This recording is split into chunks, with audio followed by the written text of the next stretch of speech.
Welcome to PM9 news. నేను మీ ఈశ్వరెడ్డి.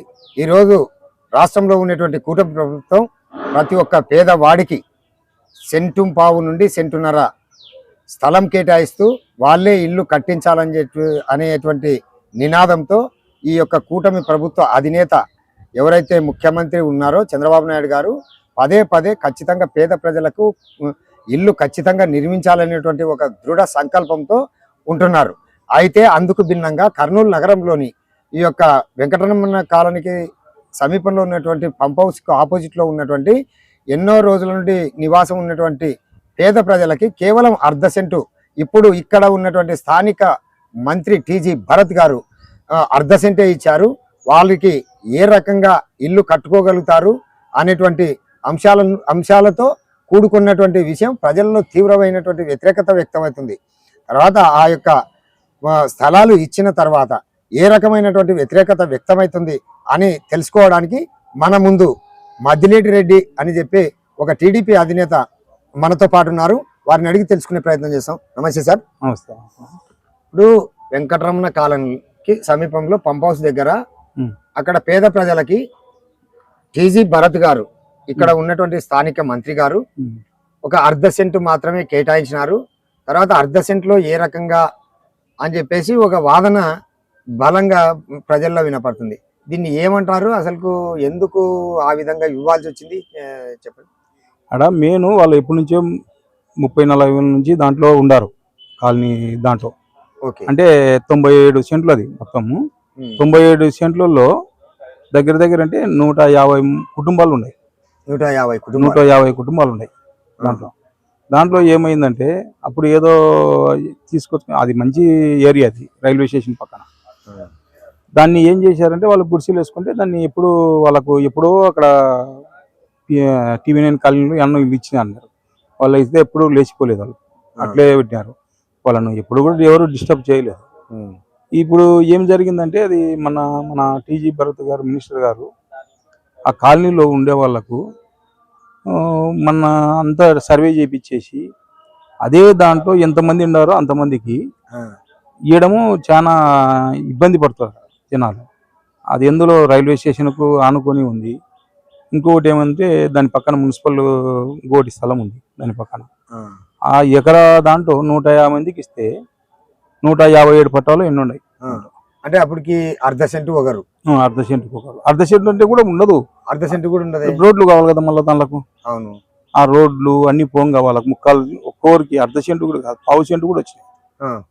అదే దాంట్లో ఇప్పుడు వాళ్ళకు ఒక మంచిగా ఎక్కడన్నా ఇవ్వడమా, లేకుంటే ఒక్కొక్కరికి వాళ్ళని మాట్లాడేసి వాళ్ళ కాళ్ళకు కనీసం బాత్రూమ్ ఎక్కడ పెట్టుకోవాలి వాళ్ళు ఎక్కడ. ఇంకోటి ఏంటంటే నారా చంద్రబాబు నాయుడు గారు కూటమి అధినేత, ఇప్పుడున్నటువంటి ప్రస్తుత ఆంధ్రప్రదేశ్ ముఖ్యమంత్రి గారు ఏం చెప్తున్నారు, సెంటు నర్ర 2 సెంట్లు కానీ అవసరం ఉంటే ఇంకా రూరల్ ఏరియాలో 3 సెంట్లు కానిచ్చి ఇండ్లు కట్టేయాలని చెప్తున్నారు కదా. మళ్ళీ ఈ విషయము అంటే ఈ యొక్క చిన్న విషయము అర్ధ సెంటు ఇస్తే ఇండ్లు ఎట్లా కట్టుకుంటారనేటువంటి విషయం మంత్రికి తెలియదంటారా?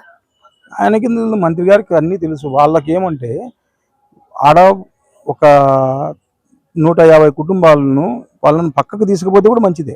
లేదు దాంట్లో అంటే కూడా మంచిగా ఒక సెంటు బావు వాళ్ళని ఒప్పించి సెంటు రోడ్లు మంచిగా 27 రోడ్డు వేసేసి, ఇప్పుడు ఒక్కటే ఈశ్వరెడ్డి గారు నేను ఏం చెప్తానంటే మా కూటమి ప్రభుత్వం కూడా ఎక్కడైనా కానీ సెంటు బావు 2 సెంట్లు ఎక్కడైనా కానీ ఇస్తామని చెప్పేసి హామీ ఇస్తున్నారు. ఇప్పుడు ఈ ఇంత ఏరియాలో వాళ్ళు మీరు వచ్చి అక్కడ గమనిస్తే పాపం వాళ్ళు రోడ్డు అమ్మడి బట్ట ఉతుకోవడం అన్నీ, కాలకృత్యాలు అన్నీ. అదే దాంట్లో వాళ్ళు ఒప్పించేసి ఇంతమందిని వచ్చి ఒప్పించేసి దానిలో కొంతమంది ఇక్కడ ఉన్నారు, కొంతమందికి వేరే చోటు ఉన్నారు అని మంచి కాలనీ కట్టిస్తే మంచిది. ఇంకోటి అది కూడా వద్దు. ఇప్పుడు కిట్కో ఇల్లు ఉన్నాయి, 3 ఫ్లోర్లు వేసారు. 3 ఫ్లోర్లు వేసారు. 3 ఫ్లోర్లు వేసినప్పుడు ఇదే 1.5 సెంటు 2 సెంట్లు ఎంచుకొని వాళ్ళకు 3 ఫ్లోర్లు వేసే మార్గం కూడా ఆలోచన చేయొచ్చు కదా. ఆయన అట్లా కూడా ఆలోచన చేయొచ్చు కదా. ఆయనతో వాళ్ళు ఎట్లా బతకాలా? అందులో చాలా డిస్టర్బ్ అవుతున్నారు. రోడ్డు అమ్మడి జనాలు ఎంత డిస్టర్బ్ అవుతున్నారంటే నైట్ పూట పిల్లలల్లా అక్కడే ఆడుకుంటారు. రోడ్డు అమ్మడి ఒక చిన్న కార్లు పోతుంటేనో ఇంకోటి మీరు నైట్ వస్తే చాలా ఇదిగా ఉంటుంది. మీరు చూడండి కావాలంటే కూడా చాలా ఇబ్బంది పడుతున్నారు. ఓకే, ఇది ఏమవుతుందంటే అంత మెయిన్ సెంటర్లో వాళ్ళను ఇంతమందిని ఒకటేసారి పెట్టి అంత ఇబ్బంది పడే బదులు అదేలే అండి, ఇప్పుడు కాస్ట్లీ కాస్ట్లీ ఏరియా అని అనొద్దు కదా, కాస్ట్లీ వద్దు. ఉండాల్సిందే, అందరూ ఉండాల్సిందే, అందరూ ఉండాల్సిందే. కానీ ఏంటంటే మీరు అనేది ఏంటంటే ఆ అర్ధ సెంటు, ఇప్పుడు అర్ధ సెంటు కాదండి రెడ్డి గారు, ఇప్పుడు అర్ధ సెంట్ ఇస్తే హౌసింగ్ కార్పొరేషన్ కింద ఎలిజిబుల్ కాదు కదా, ఏ రకంగా బిల్డింగ్ అదే కదా కట్టించారు? మున్సిపాలిటీ వాళ్ళు ఇచ్చినారని మనకు అర్థం కాలే పర్మిషన్ వాళ్ళకు. వాళ్ళు పట్టాలు ఇచ్చినారండి, ఇది పట్టాలు ఇచ్చినందుకు బాధ కాదు. ఆయన మా మినిస్టర్ గారు కూడా మీ ఆలోచన ఏంటంటే మెయిన్ వాళ్ళకు పెద్ద ఇల్లు పడేటట్లు సెంటున్నరనా ఎంతనా గానీ ఇవ్వండి, కొంతమందిని ఒప్పించి కొంతమందిని బయటికి తరలించి కానీ కొంతమందికి ఒక అందమైన కాలనీ లేదు, అట్లా కూడా వద్దు. దానికి సమస్య ఎప్పటి నుంచో ఉంది జట్లంగా.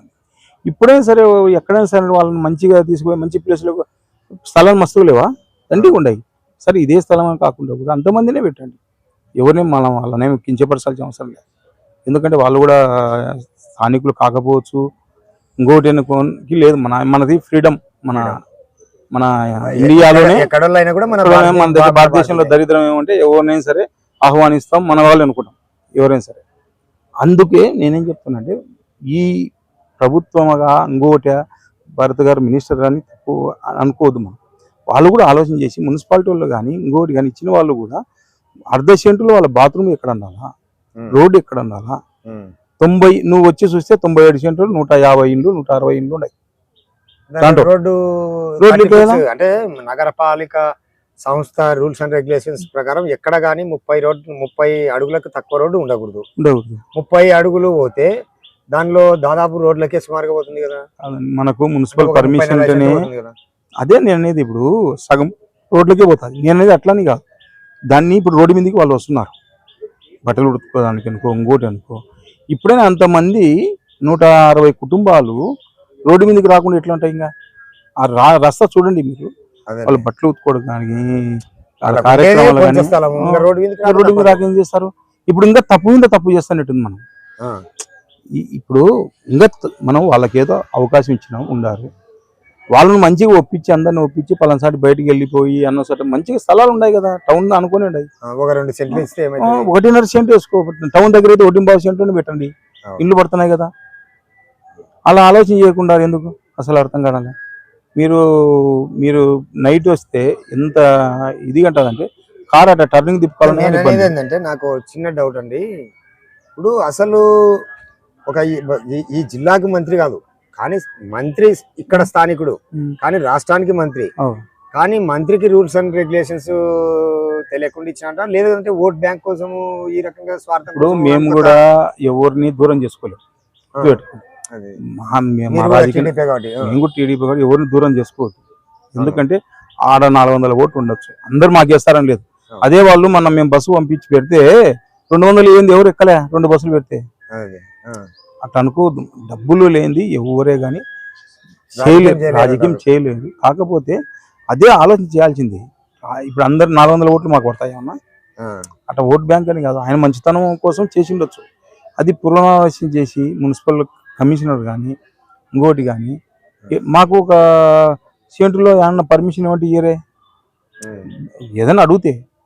ఇప్పుడు వాళ్ళకు అన్ని కావాలంటారు కదా, రూల్స్ రెగ్యులేషన్స్ అన్ని కావాలి. మళ్ళీ ఈ రూల్స్ ఎక్కడ పోయినాయి? ఈ రూల్స్ ఎక్కడ పోయినాయి? వాళ్ళకి ఇవ్వద్దని చెప్పడం లే, పట్టాలు ఇచ్చినారు బాగానే ఉంది. వాళ్ళని అందరు బంధువులు అంటారు, ఇచ్చేది ఇస్తూ ఎక్కువ స్థలం ఇవ్వండి, ఎక్కువ స్థలం ఇచ్చేసి. అదే ఎక్కువ స్థలం ఇవ్వాలంటే ఈ ప్రజలకు సరిపోదు, కానీ పట్టణ శివారులో ఎక్కడన్నా కేటాయించండి. లేదు సగం మందిని ఇక్కడ పెట్టి సగం మందిని ఒప్పించి తీసుకొని వాదన లేదు. ఇంకొక దానికి ఆప్షన్ ఉంది దానికి. సరే వాళ్ళు అక్కడే ఉండాలా, స్థానికంగా ఉండాలనుకున్నప్పుడు 1.5 సెంట్ వేసి అందరిని ఒప్పించేసి 3 సెంట్లు వేసి 3 ఫ్లోర్ 4 ఫ్లోర్ లేపండి టౌన్ కదా. మీకు అర్థమైంది, కిట్కో ఇల్లు ఉన్నాయి, అవునవును 3 ఫ్లోర్లు వేసినారు. దాన్ని వాళ్ళు రేపొద్దున చాలా ఇబ్బంది పడతారు. వాళ్ళు ఆ ప్రజలు మాత్రం నేను పబ్లిక్ ఇబ్బంది పడుతున్నారు రోడ్డు. మరి మీకు అంత ఇరుకం కావడం వల్ల రోడ్డుకి రావడం వల్ల పబ్లిక్ ఇబ్బంది పడుతున్నారు. ఫుల్ ఫ్లోటింగ్ ఏరియా అది, 100 ఫీట్ రోడ్ అది. నువ్వు ఇంకోటి వాళ్ళు మంచాలు బయట వేసుకోవడం, ఆటోలు ఆన్నే పెట్టుకోవడం, యువతల పిల్లల పాపం రోడ్డు మీదకి వచ్చి క్యారమ్ బోర్డు మెయిన్ రోడ్లు వచ్చి. ఏంటంటే ఇప్పుడు 100 ఫీట్స్ రోడ్ అన్నప్పుడు ఏమైనా ప్రమాదాలు జరిగితే కూడా ఆ పిల్లలు చనిపోవడానికి కూడా ఎందుకు లేదు. వాళ్ళు ఎన్నో సార్లు ఏదైనా తగిలింటే కూడా వాళ్ళే కొడతారు. అదే. వాళ్ళను వాళ్ళ తప్పే ఉంటుంది. కారు దొరుకుంటే పోతున్నాడు కొంచెం గబకిన రోడ్డు మీద నుంచి లోపల నుంచి ఇంట్లో నుంచి బయటకు వస్తున్నారు ఊరుతా ఆయన దాంట్లో. మీరు ఎంత మంది ఉంటారు చూడండి. నువ్వు ఒక ఎకరాలోనే 150 కుటుంబాలు ఎట్ట బతుకుతాయి చెప్పండి మీరు రోడ్డు మీదకి అనేది రాకుంటే? అదే ఇప్పుడు వాళ్ళకి అంటే ప్రభుత్వానికి ఫైనల్ గా మీరు ఏం సూచన ఇవ్వదలుచుకున్నారంటే వాళ్ళని బయటికి తరలించడమా లేదంటే కింద చిట్కో ఇళ్ళ మాదిరి అట్లనే ఇప్పుడు రోడ్డు అన్నా కానీ ఇప్పుడు ఈ రోడ్డు ఉంది అండి 10 అడుగులు ఉంది. అది ఆ, 10 అడుగులు రోడ్డు అన్నా ఒక్కోనికి అవు, కరెక్ట్. కనీసం 30 అడుగులు లేకుండా 10 అడుగులు రోడ్డు అనడం 10 అడుగులు కూడా ఉండదు. మీరు వాళ్ళు పట్టాలు ఇచ్చారు ఉండదు. కదా. ఇప్పుడు దాని లెక్క ప్రకారంగా 150 పట్టాలు 90 సెంట్లలో ఇచ్చినప్పుడు అర్ధ సెంట్ పోతే మామూలుగా 90 సెంట్లు ఒక ఎకరాకి వచ్చేసి 40% ఉంది.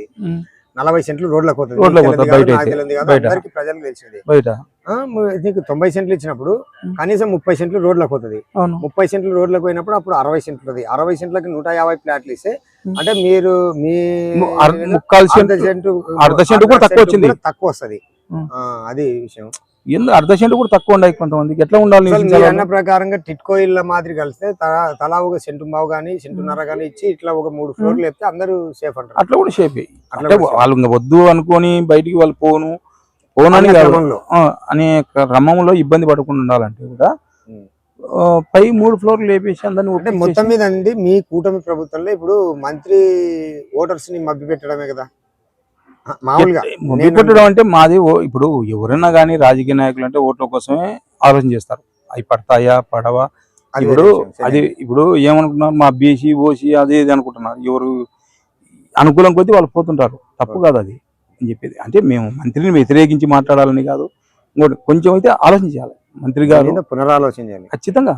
ఎందుకంటే మీరు ఎవరైనా పంపించండి, డిపార్ట్మెంట్ని పంపించండి, ఇంకోటి ఎవరు ఏమి చేయలేకుండా మేము వాళ్ళని పంపించాలని కాదు, ఇంకోటి అని కాదు అని చెప్పేది. వాళ్ళకి వసతులు కల్పించి వాళ్ళని బయటికి వీలైనంత వరకు బయటికి తీసుకుపోతే మంచిది.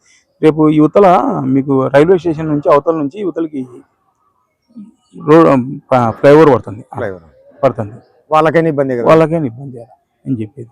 యువతల మున్సిపల్ ఆఫీస్ స్థలం ఉంది, మున్సిపాలిటీ, అది ఖాళీ ప్లేస్ పెట్టినారు. దాన్ని ఏదైనా ఉపయోగించుకోవడానికి రోడ్డు అమ్మడి బండ్లు ఉంటాయి. అందరిని అడిగి తీసుకుపోతే మంచిది కదా. అది రోడ్డు అమ్మడి పెట్టుకొని ఇబ్బంది పడేదానికన్నా అందరినీ మున్సిపల్ ప్లేస్ లో బర్రెలు అంతా ఒకటే చోట మార్కెటింగ్ ఒక మార్కెట్ చేసుకుంటే బాగుంటది. అది ఎంత ఇబ్బంది అసలు ఈ టౌన్ లో చూస్తుంటే ఇంత వరస్ట్ తయారైపోయానంటే అంత వరస్ట్ అయిపోయింది. ఆఫీసర్లకు ఎందుకు తెలియదో నాకు అర్థం కావాలి. కొన్ని మొత్తం మీద అయితే ఫైనల్ గా ఆ పేద ప్రజలకి వసతి చూపేయడంలో ఫెయిలూరు. దాన్ని పునరాలోచన చేయాలి. వాళ్ళకి బయటికి పోయి ఒక అందమైన ఇల్లు కట్టేయడమా లేదంటే అదే ప్లేస్ నే ఒక 3-4 ఫ్లోర్లు లేపి ఇవ్వడమా ఇస్తే బాగుంటది అనేది ఒక అభిప్రాయం. తర్వాత అట్లా కాకుండా ఈ రకంగా అర్ధ సెంట్ ఇస్తే ఈ రోడ్ల మీదకి వచ్చి ప్రమాదాలు జరిగేటువంటిది 100% అది. ఇప్పుడు చూడమని వాడికి వచ్చి ఎవరన్నా కానీ ఇప్పుడు ఇట్లా ఉండాది, రేపు ఇంకా ఘోరాది ఘోరంగా కన్స్ట్రక్షన్ చేసి కన్స్ట్రక్షన్ కట్టడానికి రాదు కదా. ఇప్పుడు హౌసింగ్ కార్పొరేషన్ అసలుకి ఏ రకంగా హౌసింగ్ కార్పొరేషన్ రూల్స్ అంటే ఇప్పుడు పల్లెటూరులో ఒక సెంటు బావుకు తక్కువ ఉంటే అసలు మేము బిల్లు శాంక్షన్ చేయమని గొడవలు జరుగుతున్నటువంటి రాదు. మళ్ళీ అర్ధ సెంట్లో ఏ రకంగా చేశారు మంత్రి ఆలోచన చెప్తే వాళ్ళు మున్సిపల్ ఆఫీసర్లు ఇవ్వాల్సిందే అని చెప్పాను. నేను మంత్రి గారికి కూడా ఏం చెప్తున్నానంటే తెలిసో తెలియక ఆయనకు తెలుగు దగ్గరండి చూసిండాడు నాకు తెలిసి. ఈ కుటుంబాలు ఇన్ని కుటుంబాలు ఎట్టుంటాయని ఆలోచించాలి ఫస్ట్. వాళ్ళకి తెలియదు ఏం లేదు. వాళ్ళ నాయన ఎంపీకి చేసినాడు, ఎమ్మెల్యే చేసినాడు, మినిస్టర్ చేసినాడు. ఇప్పుడు మాకు ఎందుకు చెప్తున్నాం అంటే దానివల్ల మాకు టీడీపీకి ఎఫెక్ట్ ఉంది నేను చెప్తున్నా. ఎందుకు ఎఫెక్ట్ ఉందంటే చాలా మంది కాలనీ వాసులలో ఆయన దగ్గర పోయి చెప్పలేకపోవచ్చు, కానీ అది ఇచ్చినందుకు బాధపడాలి. ఆడ ఇబ్బందులు బట్టి మాట్లాడుతున్నాను, ప్రజల యొక్క ఇబ్బందులను బట్టి మాట్లాడుతున్నాడు. ఆయనత ఎట్లా ఉంటుంది అంటే అంత ఇప్పుడు కాలకృత్యాలు ఎట్లా తీసుకోవాలి ఆయనతో దాంట్లో. అంత మంచి ప్లేస్ అని కాదు, ఇంకోటి అని కాదు, వాళ్ళకి అన్ని కుటుంబాలు ఎట్లా ఉంటారు దాంట్లో బండిలతోటి లేక. ఎవరైనా చూస్తే కూడా ఇప్పుడు ఏమనుకుంటున్నాం, ఇంకా పాతవన్నీ రోడ్లు వెడల్పు చేయాలి ఇంకోటి అనుకుంటున్నాం. ఆయనతో దాంట్లో వెడల్పు చేసేది ఏంది, ఇంత ఇంకా దుర్మార్గంగా మేము ఇచ్చినట్టయితే అంతే. వాళ్ళు ఆలోచన చేసుకోవాలా. సరే, ఇప్పుడు మామూలుగా మన టీడీపీ అధినేత మద్దిలేటి రెడ్డి గారు అనే అంశం ఏంటంటే పేద ప్రజలంటే కూటమి ప్రభుత్వానికి అత్యంత ప్రీతికరం. మా చంద్రబాబు నాయుడు గారికి కావచ్చు, మిగతా నాయకులకు కావచ్చు, కూటమిలో ఉన్నటువంటి అందరికీ కూడా మాకు ఇష్టం. కానీ ఏంటంటే ఇక్కడ వెంకటరమణ కాలనీ పంప్ హౌస్ దగ్గర ఉన్నటువంటి వారికి, పేద ప్రజలకి అర్ధ సెంటు ఇస్తే వాళ్ళు ఏ రకంగా కాలకృత్యాలు తీసుకుంటారు. అంటే మేము కూటమి ప్రభుత్వంలో మేము వాళ్ళని మభ్యపెట్టినట్టే కదా. కాబట్టి మా కూటమి ప్రభుత్వం దానికి వ్యతిరేకము. సరే, మంత్రికి తెలిసిచ్చినాడో తెలియకిచ్చినాడో పునరాలోచన చేసి వారిని పట్టణ శివార్లలో కానీ ఎక్కడన్నా కానీ, పట్టణంలో కూడా అనేక రకాలుగా అయినటువంటి స్థలాలు మస్తు ఉన్నాయి. కొంతమందిని ఇక్కడ పెట్టి కొంతమందిని అక్కడ వాళ్ళని మెప్పించి కూడా తీసుకొని పోవడానికి ఆస్కారం ఉంది. ఒకటి లేదు, మొత్తము ఆ కాలనీ మొత్తము 1 సెంటున్నరనో 2 సెంట్లు ఇచ్చి పట్టణ శివార్లు కానీ ఎక్కడన్నా కానీ వారికి స్థలము ఎక్కువ కేటాయించి వారికి ఒక అందమైన భవనాలు కట్టిస్తే మాకు రేపొద్దున ఈ యొక్క కూటమి ప్రభుత్వం మీద కూడా మంచి సదభిప్రాయం వస్తుందని చెప్పేసి మద్దిరెడ్డి గారు అంటున్నారు. అంతేకాకుండా పూర్తి అక్కడి నుండి వాళ్ళు విడిపోని పక్షంలో సెంటున్నరన సెంటుంబావ ఇచ్చి టిట్కో ఇళ్ళ మాదిరి అక్కడే ఒక 3 ఫ్లోర్లో 4 ఫ్లోర్లో లేపితే బాగుంటుంది. తర్వాత ఈ యొక్క కొద్దిగా స్థలము ఇవ్వడం వల్ల ఏమవుతుందంటే వాళ్ళు రోడ్ల మీదకి వస్తున్నారు. అది 100 ఫీట్స్ రోడ్డు, ప్రమాదాలు జరుగుతూనే ఉన్నాయి. ఎప్పుడు కూడా ప్రమాదం జరిగినప్పుడు ఆడ గొడవలు జరుగుతూ ఉన్నాయి. కాబట్టి మంత్రి గారు, ఇక్కడ ఉన్నటువంటి స్థానిక మంత్రి ఎవరైతే టీజీ భరత్ గారు ఉన్నారో దీని మీద పునరాలోచన చేసి పట్టణ శివారుల్లోకి వాళ్ళని తరలించి అందమైన భవనాలు కట్టడమా, లేదంటే కింద 1 సెంటున్నర ప్లేస్గా కేటాయించి వాళ్ళకి టిట్కో ఇళ్ళ మాదిరి ఒక 4 ఫ్లోర్లు 5 ఫ్లోర్లు లేపి కడితే బాగుంటుంది. అప్పుడు కూటమి ప్రభుత్వానికి మంచి పేరు వస్తుంది. అంతేకాకుండా ఆ రకంగా చేయకపోవడం వల్ల వాళ్ళు రేపొద్దున ఇబ్బంది పడతా ఉంటే, మేము ఇప్పుడు రోడ్డు వెడల్పులు పెద్ద రోడ్లు చేయాలనేటువంటి అంశాన్ని పదే పదే ప్రస్తావిస్తుంది కూటమి ప్రభుత్వం. అయితే మళ్ళీ అదింత అర్ధ సెంట్ ఇస్తే, అంటే 90 సెంట్లలో 150 పట్టాలు 140 పట్టాలు ఇస్తే దానిలో సగం రోడ్లకే పోతే ఏ రకంగా ఆ రోడ్లు కేటాయిస్తారు, ఏ రకంగా ఇండ్లు కట్టిస్తారు? వాళ్ళు కాలకృత్యాలు అంటే బాత్రూమ్ కావచ్చు, లేకుంటే ఇంకోటి ఇతర కావచ్చు, వాళ్ళు ఏ రకంగా కాలకృత్యాలు తీసుకుంటారు? కాలకృత్యాలు తీసుకునేకి ఎక్కడ?